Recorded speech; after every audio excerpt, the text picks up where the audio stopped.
April 23, 1945. Lieutenant Albert Kotzebue of the 69th Infantry Division squinted through his field glasses at the far bank of the Elbe River near Torgau. Something was moving through the ruins of the town, across the water. Not Germans. The figures wore different uniforms, moved with different patterns. Then he saw it, a red flag, unmistakable even at this distance, flying from what remained of a church tower. The Red Army had arrived. Kotzebue lowered his binoculars and looked at the men around him. They'd pushed 400 miles from the Normandy beaches, through the Siegfried Line, across the Rhine, into the heart of Germany. They thought they'd been racing to Berlin. Now, watching those distant figures, they realized the race was already over. Someone else had won. 2 days later, Kotzebue would wade across the Elbe and shake hands with Soviet soldiers, creating the famous photographs that would define the moment. But right now, in this instant of recognition, he was processing a truth that would ripple up through the American command structure and change how his superiors understood the war they'd been fighting. The Russians hadn't just arrived, they'd conquered half of Europe to get here. 600 miles to the east, the reality Kotzebue was beginning to glimpse was written in blood and rubble across a landscape transformed by the largest military campaign in human history. The Red Army hadn't traveled 400 miles.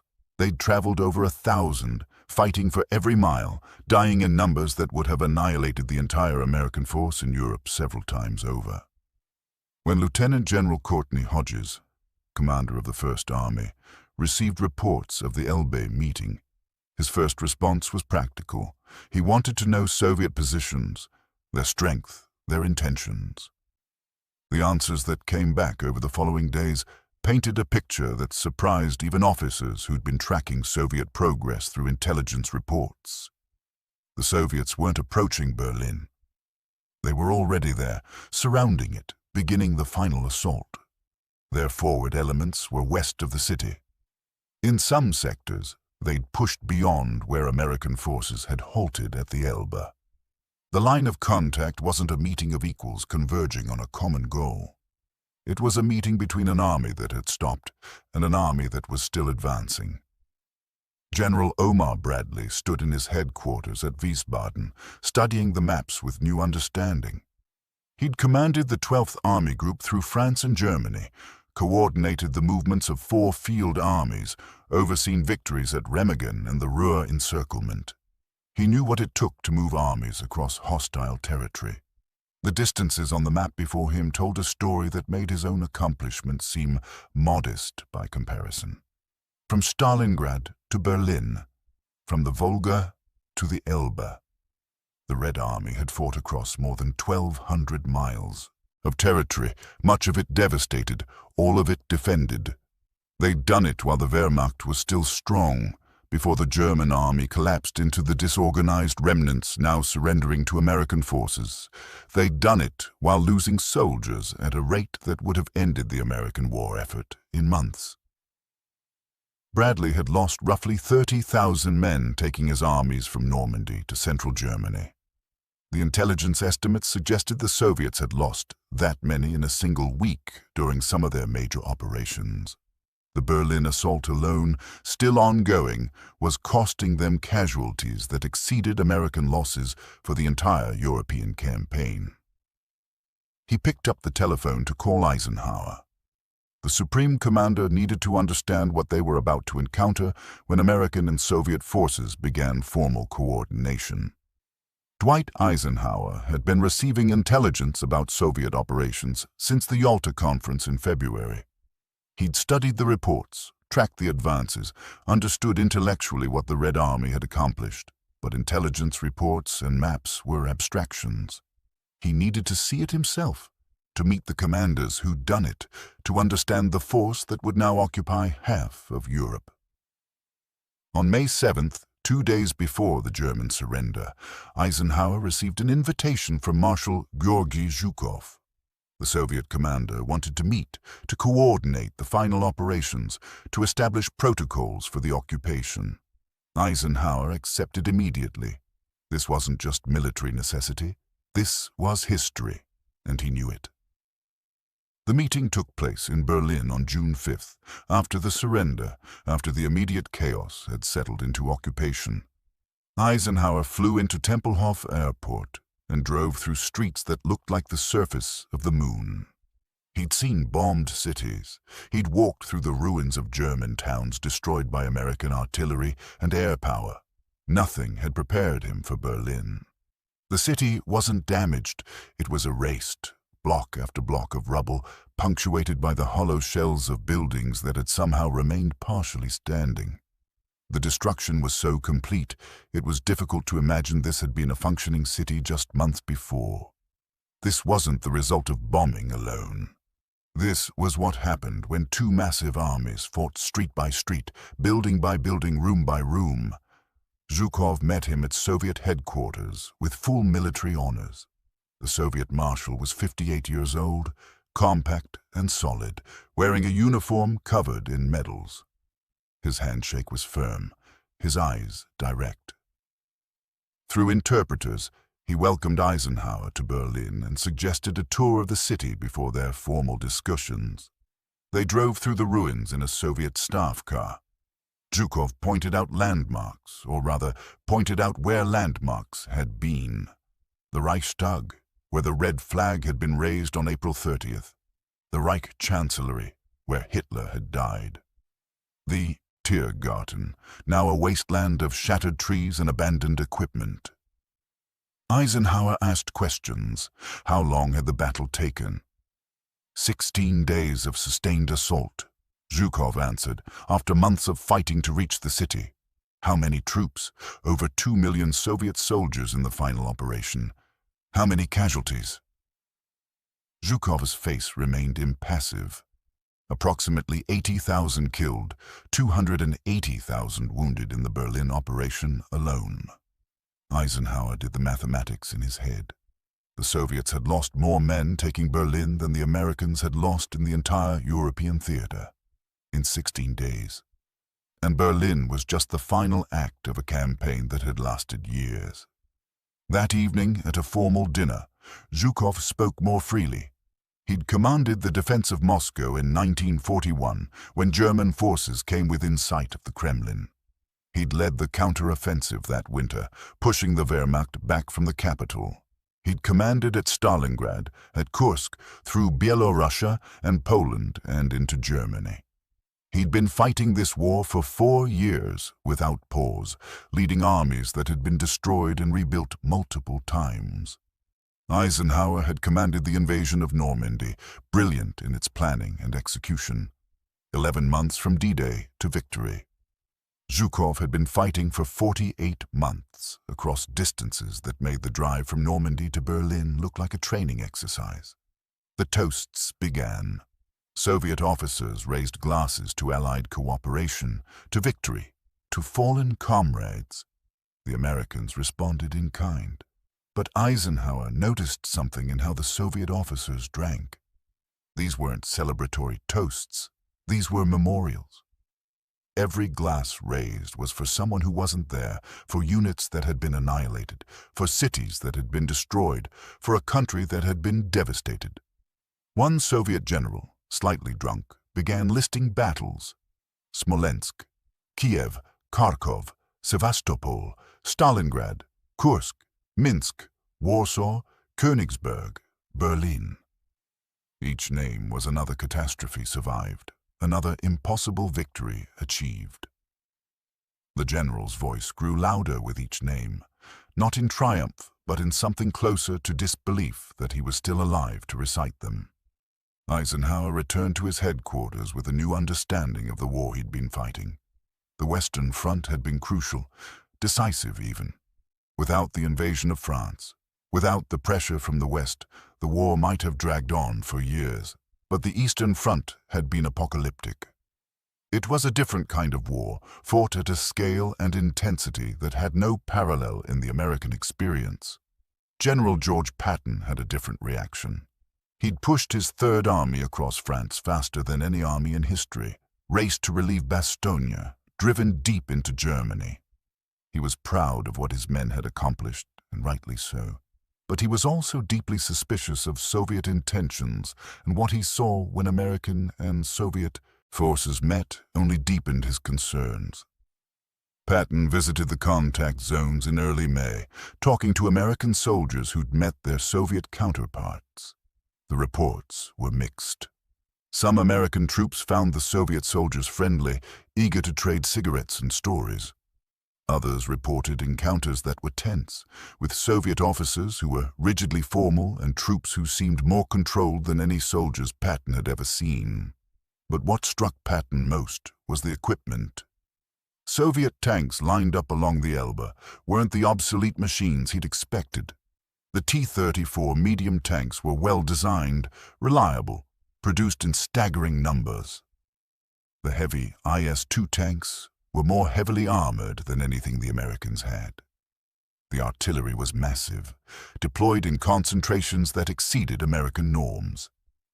More concerning was the sheer quantity.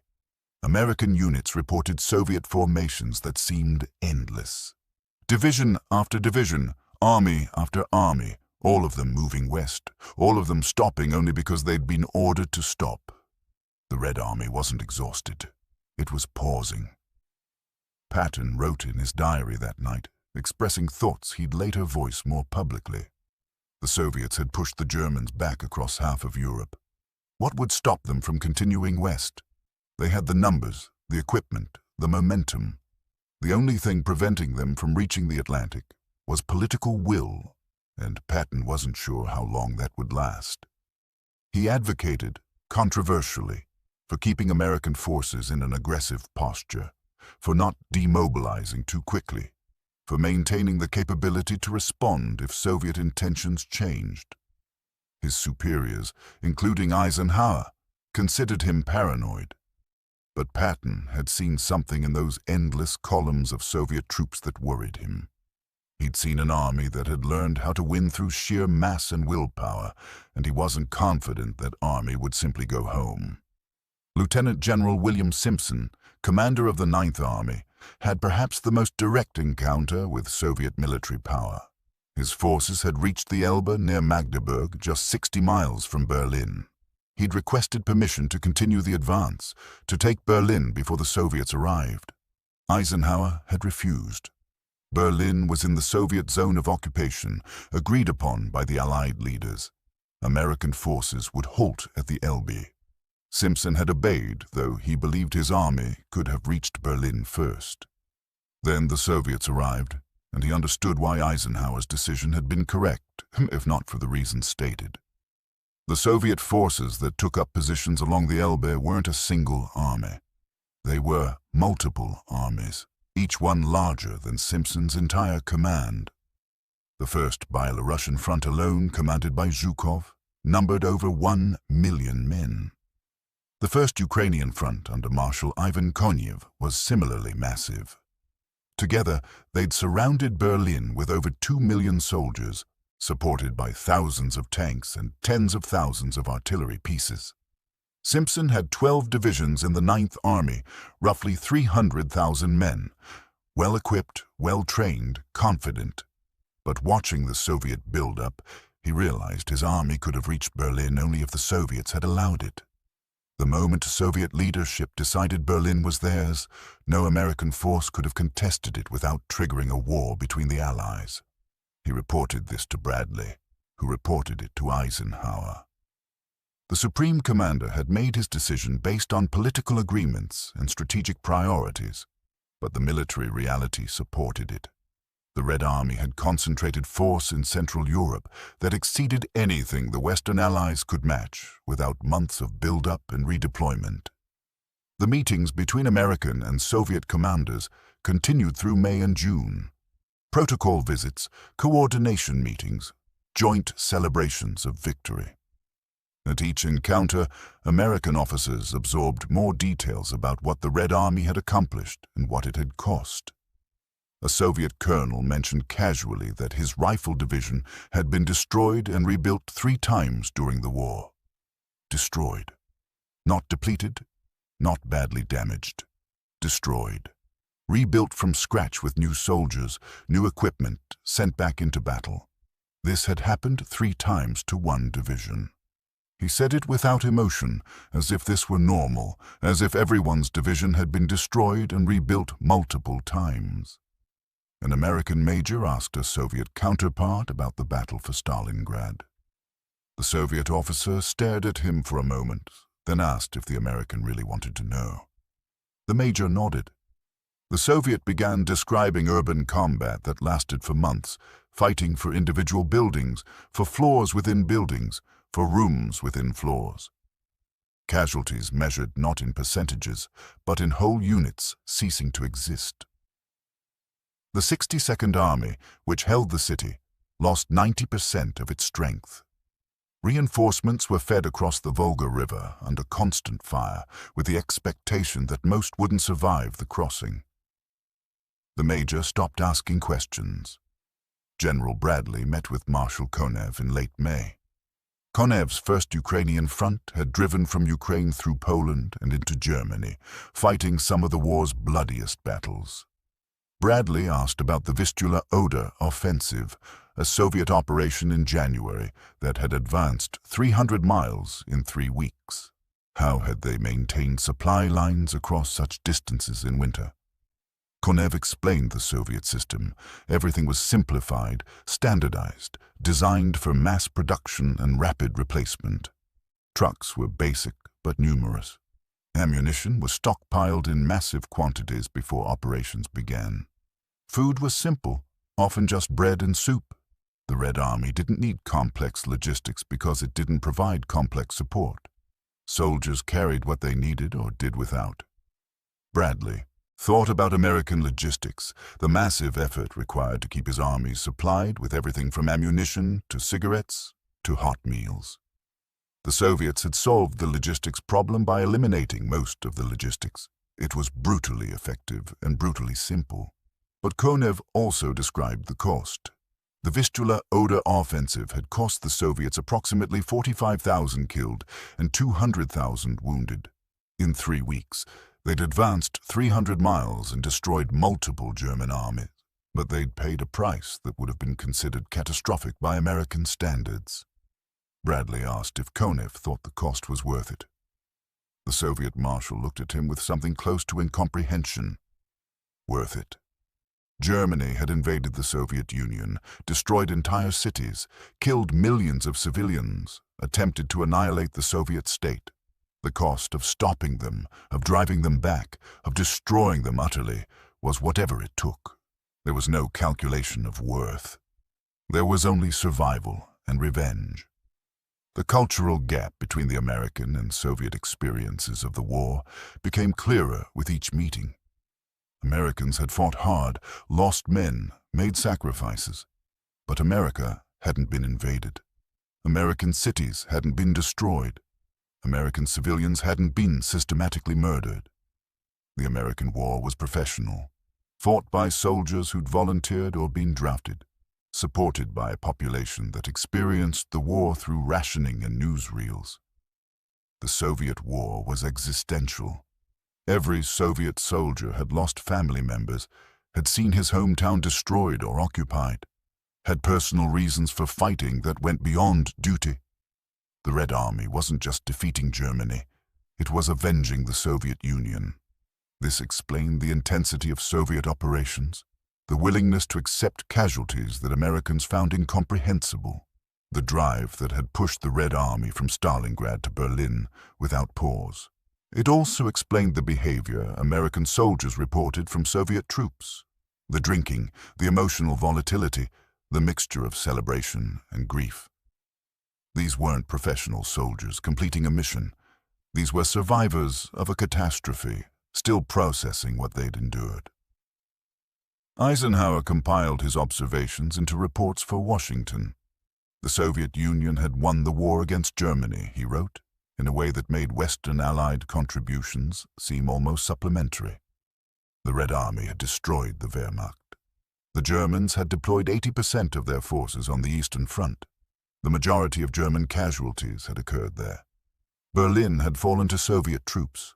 The war in Europe had ended with the Red Army occupying everything from Berlin to the Volga. This didn't diminish what American and British forces had accomplished. The invasion of Normandy had been essential. The strategic bombing campaign had devastated German industry. American supplies had kept the Soviet Union fighting during the darkest days. The Western Allies had tied down German forces that might otherwise have been deployed east, but the brutal arithmetic was undeniable. The Soviets had done the majority of the fighting, taken the majority of the casualties, and achieved the majority of the victory. American military deaths in Europe numbered around 135,000. Soviet military deaths numbered in the millions, with estimates ranging from 8 to 10 million. Soviet civilian deaths added another 15 to 20 million. The scale was difficult to comprehend. The Soviet Union had lost more people in the siege of Leningrad alone than the United States lost in the entire war across all theaters. The Battle of Stalingrad had cost more lives than America had lost in all its wars combined up to that point. General Patton continued to view Soviet power with alarm rather than admiration. He argued that the Red Army's presence in Central Europe represented a threat that the Western Allies needed to counter immediately. He advocated for maintaining large American forces in Europe, for keeping divisions at full strength, for preparing for potential conflict with the Soviets. Most American leaders disagreed. The American public wanted demobilization. Soldiers wanted to go home. The war was over, and the priority was transitioning to peace, not preparing for a new war. Patton's warnings were noted and largely ignored, but events would prove him at least partially correct. The Soviet occupation of Eastern Europe became permanent. The governments installed in Poland, Czechoslovakia, Hungary, Romania, and Bulgaria became Soviet satellites. Germany was divided, with the Soviet zone becoming a separate state. The alliance that had defeated Hitler dissolved into the Cold War within 2 years of victory. Whether this was inevitable, whether earlier American confrontation would have changed anything, remained debatable. What was clear was that the Red Army's advance across Europe had created a new political reality. The Soviet Union had liberated Eastern Europe from Nazi occupation and then refused to leave. The force that had pushed Germany back from Stalingrad to Berlin wasn't going to be pushed back itself without another war.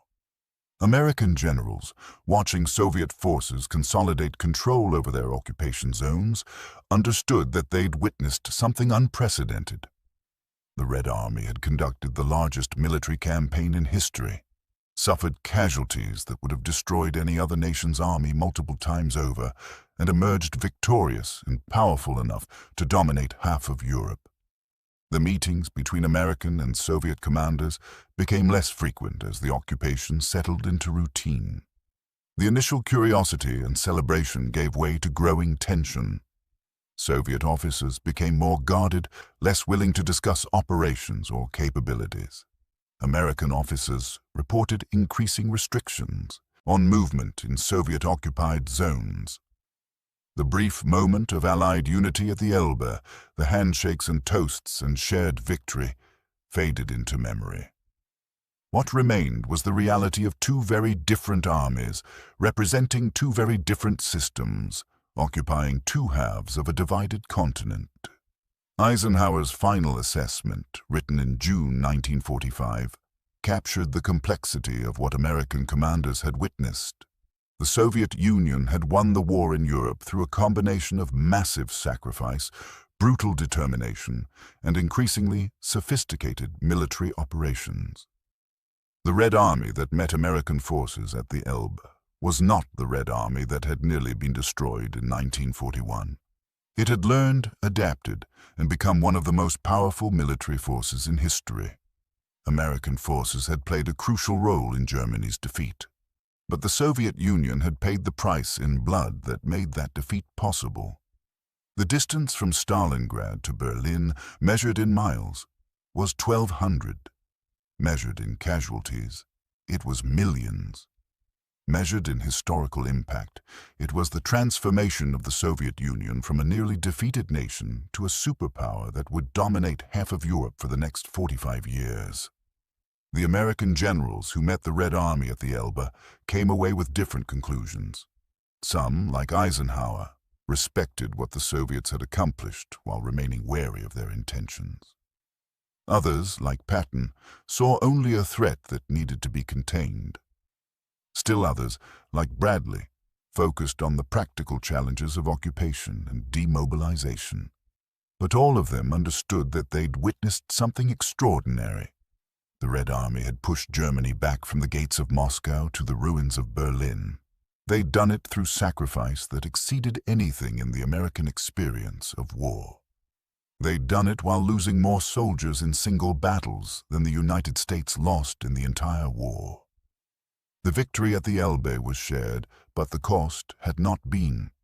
The American generals who saw how far the Red Army had pushed Germany back understood that they were looking at the results of a different kind of war, fought with a different kind of determination, paid for with a different kind of price. It was a victory, complete and total. But it was a victory written in blood across half of Europe, in numbers that made even hardened American commanders pause and reconsider what they thought they knew about war.